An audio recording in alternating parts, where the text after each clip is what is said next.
WVOX.com. We have a special guest coming up on the line, but first, here's Ken.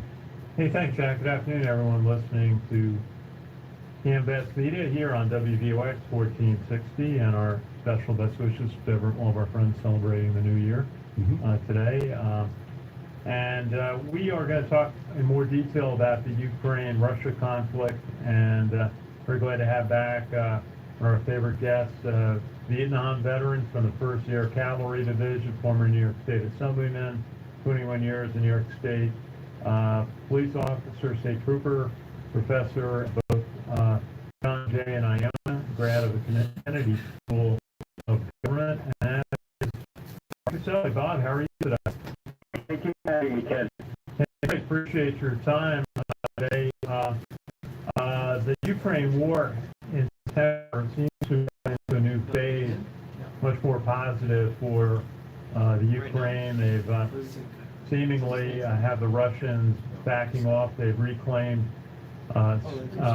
several thousand miles of territory, and the Russians have taken apparently steep losses in this. What's happening in the Ukraine conflict? Well, I mean, as you know, most of the intelligence sources indicate the Russians have lost between 80 and 110,000 troops, either killed or wounded. They've lost 50% of their pre-war military tanks, 20 to 30% of their infantry fighting vehicles, and a tenth of their advanced fighters. Their morale is terrible, and the end result is Vladimir Putin bit off more than he could chew when he decided to take on Ukraine, not the least of which was he did not count on the Russ response. Remember, the first time that this was done, when this happened and he annexed Crimea, all the Biden administration sent him was blankets. Now we're sending, first-line weapons, and the Ukrainians are using them to a fairly well, and God bless them for doing so. Very good. Yes, we had a guest on last week, Dan Rice, a West Point graduate, who talked about the difference-making of types of equipment being provided to Ukraine. He pointed out that this has become a war of artillery, and that the U.S. might provide some ammunition to the Ukrainians. That is the kind of the cluster type of artillery shells that wipes out basically a circle instead of just a pinpoint. What are some of the things that the Ukraine might need to advance? Well, I think, obviously that type of artillery shell, is, a cluster bomb, as it were, or a cluster shell, is one of the things that's useful. We had those in Vietnam, and when you have infantry in the army, they work with tremendous effect. But, obviously, what we haven't seen provided, from the countries have promised to do so with frontline fighter jets, and, of course, their air capabilities has been knocked up because we provided them with the weaponry to do that. At the same time, if we provided them with more offensive fighter capability, I think that would hasten the retreat from Russia. But, of course, the big question is, while we've proven that the Russian army is not what it once was when they were, the conglomerate of the Soviet Union, we realize that their army is in shambles, their morale is low. They still have a nuclear capability second to ours in the world. So, and Putin threatens to use it. Now, whether he's bluffing or not, nobody wants to call us bluff on that one. Yes, a very serious concern. And you and I both were looking at an article that was in the New York Times written by David Brooks, one of the columnists on PBS. And it's entitled, Wounded Putin. I went through some of the stats that you mentioned. But then he went into what should American strategy be to help the Ukrainians. And what he said is to defeat the Russian invasion, but do it slowly. That is, hit a series of singles, not go for a crushing home run that would humiliate the Russians and Putin, and encourage them to use some type of a devastating weapon leaving the country. Did you agree with that thought from David Brooks? I look at it from two ways. I think you're erring on the side of prudence isn't a bad thing, because forcing this guy's back to the wall, we don't know what his mental state is. People have questioned about both his mental and his physical state these days. And pushing him to the wall might very well cause him to use a tactical nuke on the battlefield, which I'd have a catastrophic response from us or all of the rest of the free world. But in the same token, remember, we have very short memories in our country, sadly. Sometimes we've proven that we do not like protracted wars.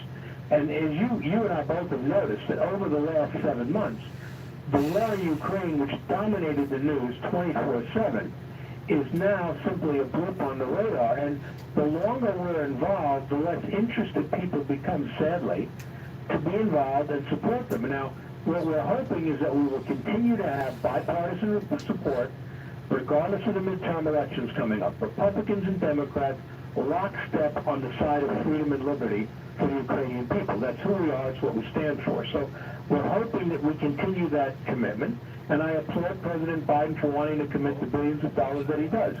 I may not be a big fan of his and a lot of other things economically, but this one I support him in. They need the weapons. We need to give it to them. If we're going to be the leader of the free world, we've got to step up. And one of the observations, with several reports that have come out of land taken back by Ukraine that was under Russian control since the beginning of the war, were the mass graves of civilians for the most part. And what you mentioned to me this morning, the kidnapping of children and who are being brought back to Russia.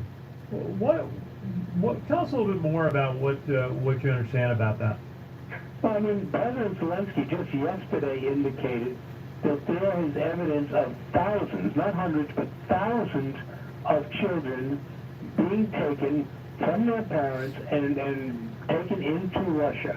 Now, you could argue that that might be an act of genocide. Unfortunately, it's not getting the type of press that it should, because it's an outrageous act of war and terrorism, for lack of a better way to put it. But we're not seeing a lot of press on that, and yet we found these mass graves. As the Ukrainians continue to repatriate their territory, we're finding more and more evidence of mass graves, more and more evidence of war crimes, and that begs the question, what are we going to do about it? You know, when this happened in Bosnia, a relatively small country and insignificant in many ways militarily, we were able to turn around and take their leaders to task and bring them to the International Court at The Hague. Putin's a whole other matter. He's a former colonel from the KGB. It is one of the most dangerous nuclear countries in the world.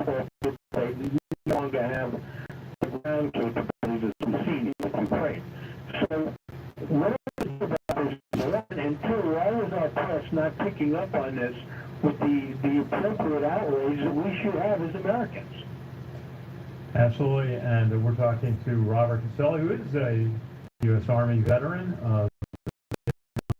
in the 1st Air Cavalry Division. And Bob, just talk a little bit of one of the concerns we've had, and everyone has, is this nuclear power plant in eastern Ukraine that has been under Russian control, and really it's been taking some artillery hits, and it's been concerned about leakage.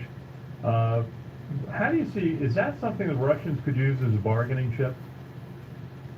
It's a way for them to create a nuclear hazard without actually using nuclear weapons. And from a strategic standpoint, if he creates the same nuclear hazard and a veritable Chernobyl all over again, he can do that without having been held to task for using a tactical nuke on the battlefield. So, that's another thing he's holding over our head. Whether or not he would do so or not, again, remains to be seen. No one knows what's in the mind of this man, but let's hasten to say, he is a colonel from the KGB of the Cold War era, and he is a brutal individual who's capable of doing anything. Absolutely. We just got about 15 seconds left. Bob Castelli, is there anything that could bring the two sides together for a negotiation? In the earlier stages of this, I was hopeful that would be the case. But apparently, Putin has dug his heels in. He's decided he needs to do this. His ability to save face has waned since the beginning of this. And I don't know, he can't get out of this and save face. So, his feeling is, I have to win or else. And quite honestly, people are and that makes it.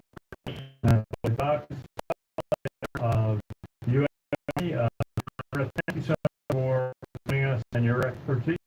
Thank you for having me, Ken. Have a good day. You You too. Always a pleasure. Jack? And a quick note, Navy had their first win of the season over the weekend, 23-20 over Eastern Carolina. Air Force had a 40-20 win over Nevada. These two schools are going to face each other this weekend. You've been listening to the CaMMVets Radio Report on WVOX 1460. Heard around the world on WVOX.com. We thank today's special guest, former New York Assemblyman and Army vet Robert Castelli. Remember to check out our Facebook pages, our CaMMVets Radio Report, our Tea Services page, our Iona Basketball Report page, and our West Point Football Report page. And until next week, remember to thank a veteran.